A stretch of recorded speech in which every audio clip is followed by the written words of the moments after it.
O my Jesus, you alone know what persecutions I suffer, and this only because I am being faithful to you and following your orders. You are my strength. Sustain me that I may always carry out what you ask of me.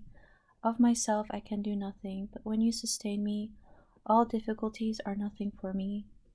O my Lord, I can see very well that from the time when my soul first received the capacity to know you, my life has been a continual struggle which has become increasingly intense. Every morning, during meditation, I prepare myself for the whole day's struggle. Holy Communion assures me that I will win the victory, and so it is. I fear the day when I do not receive Holy Communion. This bread of the strong gives me all the strength I need to carry on my mission, and the courage to do whatever the Lord asks of me. The courage and strength that are in me are not of me, but of Him who lives in me. It is the Eucharist.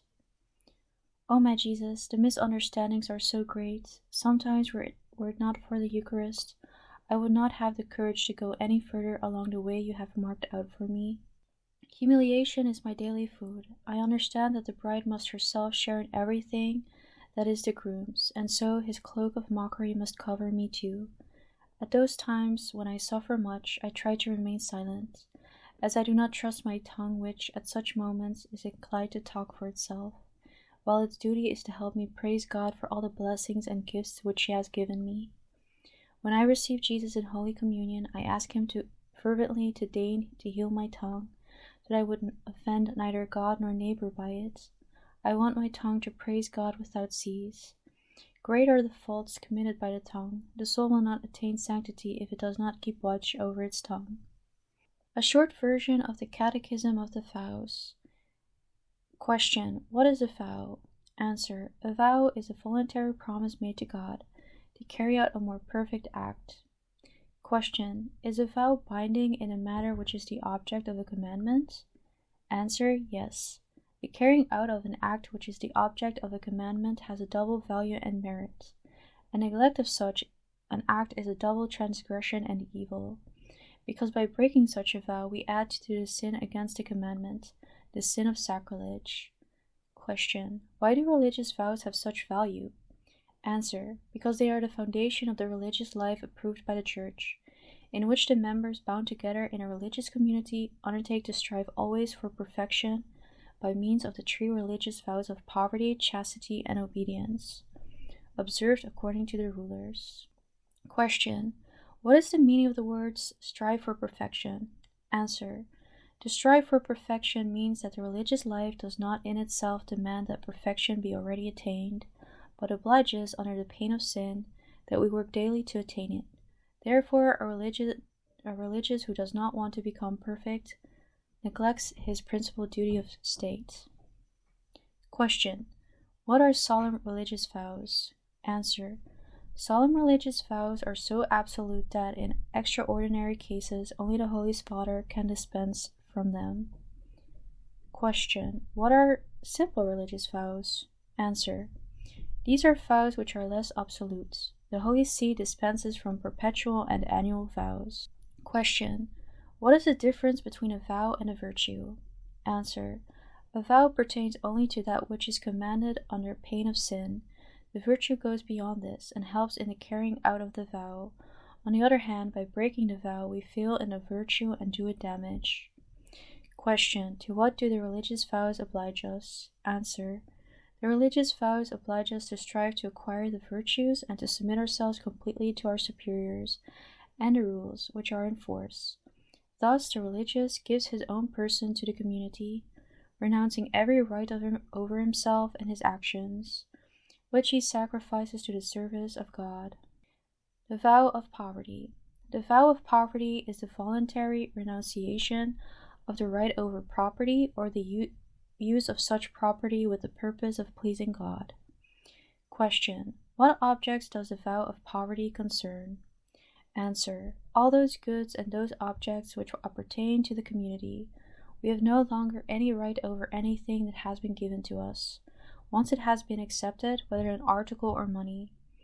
All these donations and presents which may have been given us out of gratitude or in any other way belong by right to the community. We cannot make use, without violating the vow, of any wages we may receive for work or even any annuity.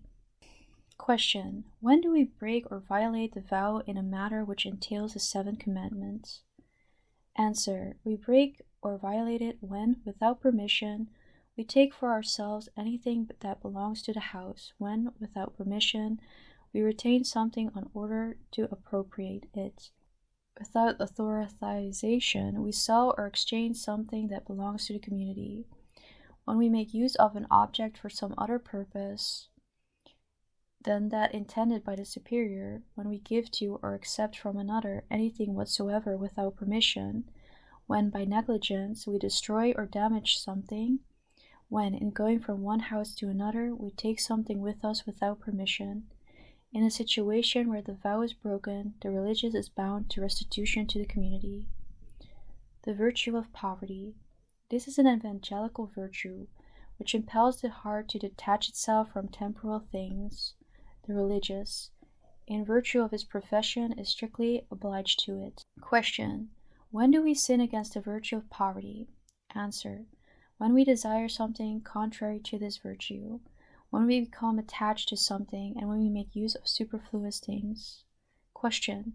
How many degrees of poverty are there, and what are they? Answer. There are, in practice, 4 degrees of poverty for one who is a professed religious: to dispose of nothing without the consent of the superiors, the strict matter of the vow, to avoid superfluities, and be content with necessities. This pertains to the virtue. To really content oneself with things of inferior quality in what concerns oneself, clothing, nourishment, etc., and to experience this contentment interiorly, to rejoice in extreme poverty. The vow of chastity. Question. To what does this vow oblige us? Answer. To renounce marriage and to avoid everything that is forbidden by the 6th and 9th commandments. Question. Is a fault against the virtue a violation of the vow? Answer. Every fault against the virtue is at the same time a violation of the vow, because here there is no difference, as in the case of poverty and obedience, between the vow and the virtue. Question. Is every bad thought a sin? Answer. No, every bad thought is not a sin.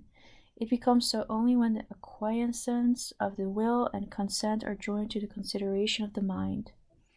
Question. Is there anything over and above sins against chastity which is detrimental to the virtue? Answer. Lack of custody of the senses, of the imagination, of the feelings, familiarity, and sentimental friendships are detrimental to the virtue.